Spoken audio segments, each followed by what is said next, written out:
চোদ্দ ভুবনে কোথাও বৃন্দাবন নেই। আমাদের এই যে ভূতল, এই ভূতলের নিচে 7টা তল রয়েছে, অতল, ভিতল, তলাতল, রসাতল, পাতাল, আর আমাদের উপরে আরো 7টা রয়েছে। আমরা মধ্য লোকে আছি। এটাকে বলা হয় ভূলোক বা মর্ত্যলোক। এখানে জন্ম নিলে মরিতে হইবে, এখানে কেউ জীবিত থাকবে না। তো এই 14 ভুবনের মধ্যে একমাত্র সিধাম যে বৃন্দাবন, এটাকেই আমরা যেখানে উপস্থিত আছি। ভূলোকেও নেই, আর উপরে স্বর্গলোকেও নেই, ধ্রুবলোকেও নেই, পিতৃলোকেও নেই, ব্রহ্মলোকেও নেই। এই উপরের নিচে সমস্ত মিলে এই ধরাধাম, এই ভূলোকেই আমাদের সিধাম বৃন্দাবন রয়েছে।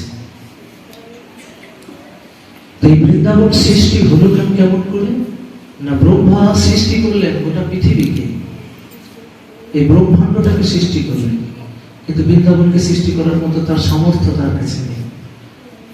এখন আমি যদি কোটি টাকা চাই, ওনার কাছে যদি কোটি টাকা না থাকলে দিতে পারে, তো ব্রহ্মার কাছে সেই সামর্থ্যটা নেই বৃন্দাবনকে সৃষ্টি করার মতো।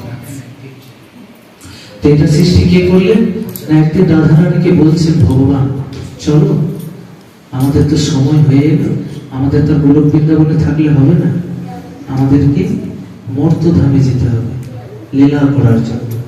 তখন রাধারানী বললেন, প্রভু ওখানে কি গিরি গোবর্ধন পর্বত আছে, ওখানে যমুনা আছে,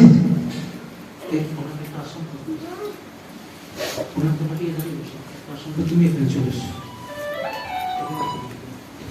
ইধার আইয়ে, হরে কৃষ্ণ। যখন রাধারানী বললেন, প্রভু তুমি তো আমাকে যেতে বলছো, ওখানে কি বৃন্দার বন আছে? বৃন্দাবন মানে তুলসীর বন, তুলসীর উপর নাম হচ্ছে বৃন্দা। তো বলে বৃন্দার বন আছে?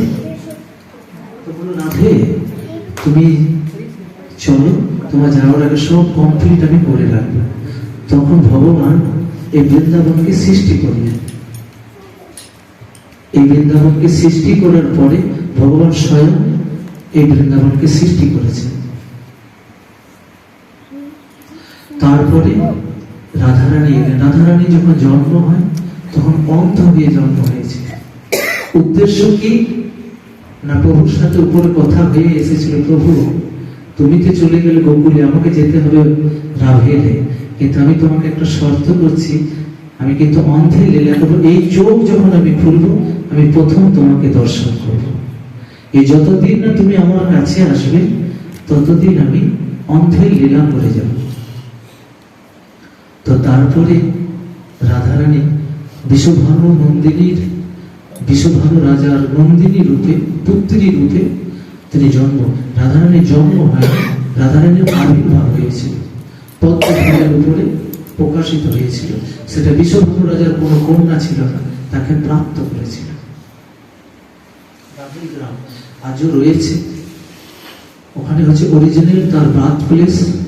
তিনি বারসানাতে বড় হয়েছিলেন এবং ভগবানের সঙ্গে যাবতীয় তার লীলা ওখান থেকে করছেন। বারসানা হচ্ছে ব্রজের রাজধানী, 84 কোষ ব্রজমণ্ডলের যে রাজধানী, সেটা হচ্ছে বারসানা। এই বারসানা আজও 33 কোটি দেবতা, আমাদের যে হিন্দুদের দেবতা রয়েছে, এই 33 কোটি দেবতা আজও রোজ সন্ধ্যা আরতি দর্শন করতে আসেন। এভরিডে দেবতারা রাধারানীর আরতি দর্শন। রাধা রানী হচ্ছে সর্বশ্রেষ্ঠ এবং ভগবান শ্রীকৃষ্ণ যে সর্বশ্রেষ্ঠ, তার সম্বন্ধে আমরা কিছু আজকে আলোচনা করব। এই যে গিরি গোবর্ধন, এই গিরি গোবর্ধন প্রথমে নন্দ মহারাজ ইন্দ্রের পুজো করত, দেবরাজ ইন্দ্র। আমাদেরকে জানতে হবে উদ্দেশ্য, যে উদ্দেশ্যে আমি এই গিরিরাজ গোবর্ধনের লীলা কথাটা যে বলবো, উদ্দেশ্য হচ্ছে ভগবানকে আগে জানতে হবে। এইভাবে একবার দেবলোকে অনেক তুলকালাম হয়, ঝামেলা হয়। কেউ বলছে ব্রহ্মা ভগবান, কেউ বলছে বিষ্ণু ভগবান, কেউ বলছে শিব ভগবান। যে যার আরাধ্য দেবতা থাকে তো ভগবান যার যার প্রিয়। তো এটা বিচার কে করবে? মূল ভগবানকে এটা বিচার কে করবে? এইভাবে একটা দেবতাদের মধ্যে বিশাল একটা দ্বন্দ্বের সৃষ্টি হয়। বিচারটা কে করবে? ভগবানকে। আবার কাকে ভগবান? কার কাছে যাব? এখানে আমাদের রয়েছেন রাষ্ট্রপতি, রাষ্ট্রপতির তারপরে রয়েছেন প্রধানমন্ত্রী, তারপরে রয়েছেন স্বরাষ্ট্রমন্ত্রী, তারপর রাজ্যে রয়েছে মুখ্যমন্ত্রী। ঠিক তেমনি আমাদের ভগবানেরটাও সাজানো রয়েছে। ভগবান স্বয়ং কৃষ্ণ হয়েছেন রাষ্ট্রপতি, যার হাতে পুরো আমার শক্তিটা রয়েছে। উনি যেটা চাইবেন সেটা হবে।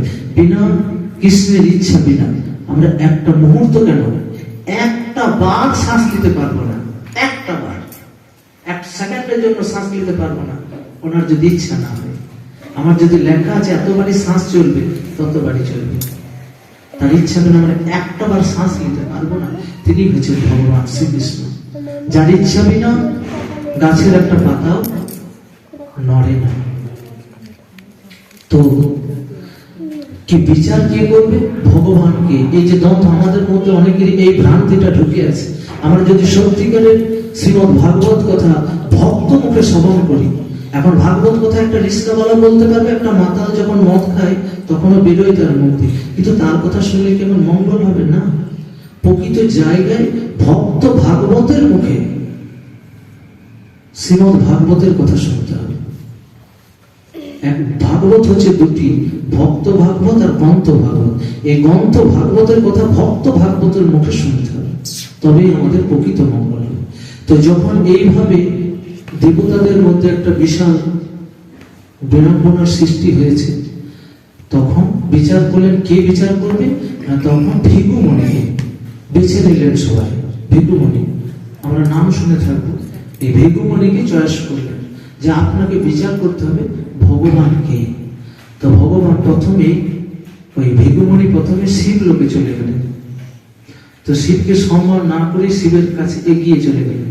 তো শিবজি দেখে একদম ত্রিশূল উঁচু করে ত্রিশূল উঁচিয়ে মারতে চলে গেলেন। তোমার এত বড় আশীর্বাদ, তুমি একজন মুনি বল, তুমি মনে রাখবে তুমি একজন মুনি, আর আমি দেবাদিদেব মহাদেব।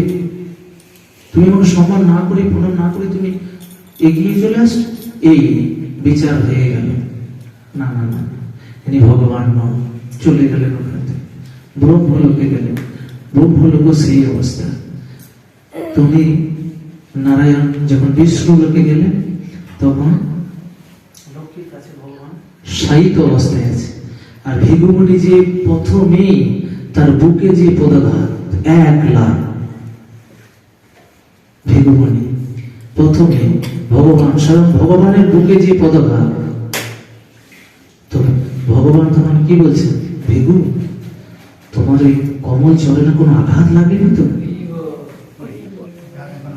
হ্যাঁ, তোমার ওই দেখো আমার এই পাষাণ হৃদয়ে তুমি তোমার কমল চরণ দিয়ে মারলে, তোমার ওই চরণে কোনো আঘাত লাগে তো? দেখি দেখি একবার চরণটা দাও, তোমার এই চরণে কোনো আঘাত লাগে? ব্যাস, আর কথা বলার দরকার হয়নি। ভিগুমণির ফিলিংস চলে এলেন ভগবানকে। আজও সেই চরণ ভগবানের বক্ষে রয়েছে।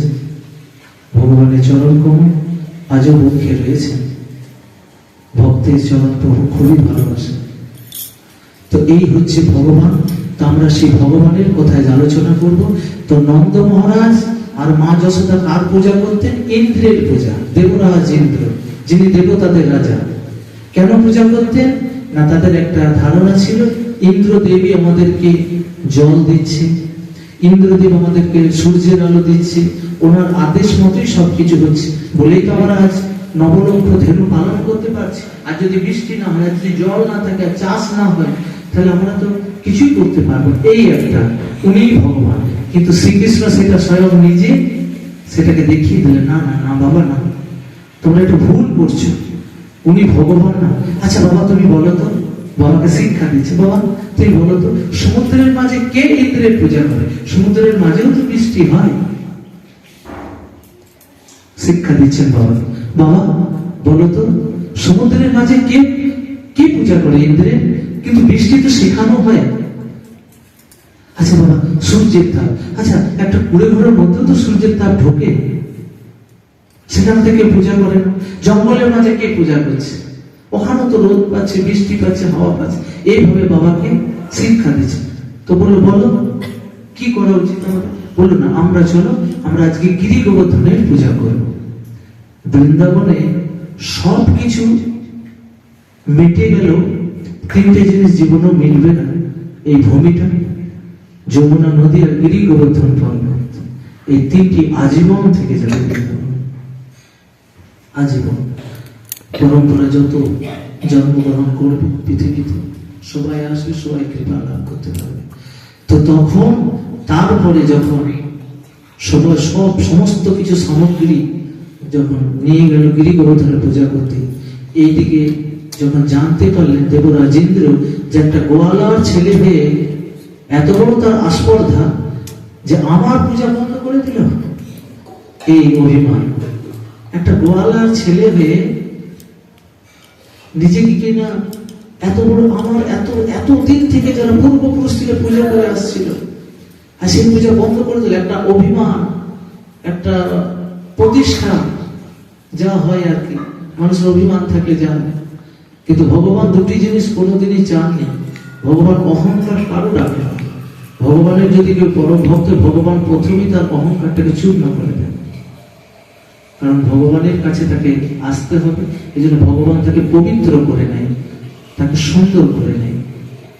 তো তারপরে যখন তারা গিরি গোবর্ধনের পূজা শুরু করলো, তখন ওই ইন্দ্রদেব সবাইকে পাঠিয়ে দিলে, যাও, পবনদেব, বরুণদেব, অগ্নিদেব, বায়ুদেব, যারা পাঁচ মূর্তি সবসময় ইন্দ্রদেবের কাছে থাকে, কি বললো যে যাও তোমরা গোকুলকে, মানে ব্রজকে, মানে গিরি গোবর্ধন গোকুলকে একবারে ধূলিসাৎ করে দাও, মানে কিছু যেন না থাকে।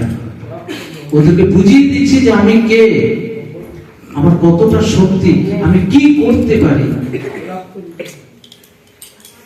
তো তখন পুরো এত বড় তুফান, ঝড়, বৃষ্টি, বিদ্যুৎ, মানে যত রকম শক্তি তাদের ছিল, যত রকম শক্তি তাদের ছিল, সেই সর্বস্ব শক্তি দিয়ে তিনি আক্রমণ করেছিলেন এই বৃন্দাবন, গোকুল, এই 84 কোষ বলে যত শক্তি ছিল তাদের মধ্যে, সব শক্তি দিয়ে আক্রমণ করেছিলেন। 7 দিন যখন দেখলেন প্রচন্ড বেগে যখন ঝড়, বৃষ্টি, বিদ্যুৎ, তখন ভগবান বললো, যখন সবাই মানে তাহিমা করছে, রক্ষা করো, রক্ষা করো, এত ঝড়, একে উপরকে দেখতে পাচ্ছে না, এত বিদ্যুৎ, এত বৃষ্টি, এত গর্জন, একে উপরকে দেখতেই পাচ্ছে না। সবাই নিজেই ব্যস্ত, কে কার বাচ্চাকে সামালবে, কে কার পতিকে সামালবে, কে কার পিতাকে সামালবে, কে নিজেকে সামালবে, কেউ কাউকে খুঁজে পাচ্ছে না। তখন ত্রাহিমাম ত্রাহিমাম ত্রাহিমাম, কি গো, তখন ভগবান এই 20 আঙ্গুল করল, এই 20 আঙ্গুল করে গিরি গোবর্ধন পর্বত কে তুলে নিলেন। বলে তোমাদের কোনো চিন্তা করা দরকার নেই, তোমরা এই গিরি গোবর্ধনের নিচে তোমরা চলে এসো, তোমরা সবাই রক্ষা হয়ে যাবে, তোমাদের ইন্দ্রদেব কিছু করতে পারবে না। তো তখন তিনি ওই 84 কোষ, তখন আমি শাস্ত্রে শুনেছি, যখন তুলেছিলেন তখন এই গিরি গোবর্ধনের 84 কোষকে ছাতার তলে কভার করে নিয়েছিলেন, এবং এই 84 কোষের মধ্যে একটা বিন্দু, একটা কোনাও ক্ষতি করতে পারেনি ইন্দ্র। তো এইভাবে যখন ভগবান 7 দিন বাঁ হাতে করে গিরি গোবর্ধনকে, গিরি গোবর্ধনটা হচ্ছে 21 কিলোমিটার, একবার যদি পরিক্রমা করা হয়, 21 কিলোমিটার পরিক্রমা হয়। ওর মধ্যে অনেক দর্শন, মানসী গঙ্গ, রাধাকুণ্ড, শ্যামকুণ্ড আছে, তারপরে দানঘাটি, কুসুম সরোবর, এরকম বিশেষ বিশেষ স্থানগুলো রয়েছে।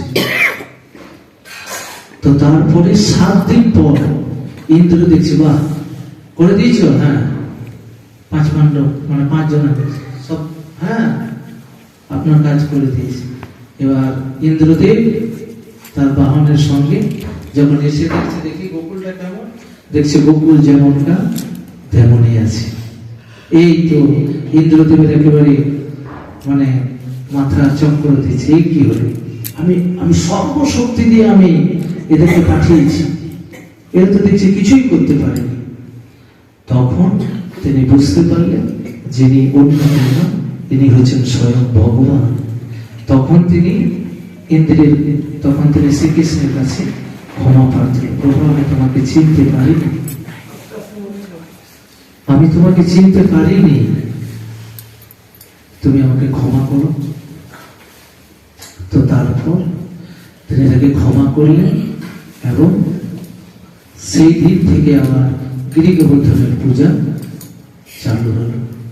আমি যখন ছোট ছিলাম গিরি গোবর্ধন ভাবতাম গোবরের পর্ব, আমি এটা ভাবতাম, আমার একটা ধারণা ছিল গিরি গোবর্ধন মানে গোবরের পাহাড়, কিন্তু না, গোবর্ধন থান। গোবর্ধনের জন্ম হচ্ছে বিদেশে, আমাদের তখন তো ভাগ ছিল না, সত্যযুগের ঘটনা। এই দোনাচল পর্বত পুলস্ত মুনি তাকে নিয়ে এসেছিলেন, পুলস্ত মুনি হাতে করে গিরি গোবর্ধনকে নিয়ে এসেছেন। ওনার ইচ্ছা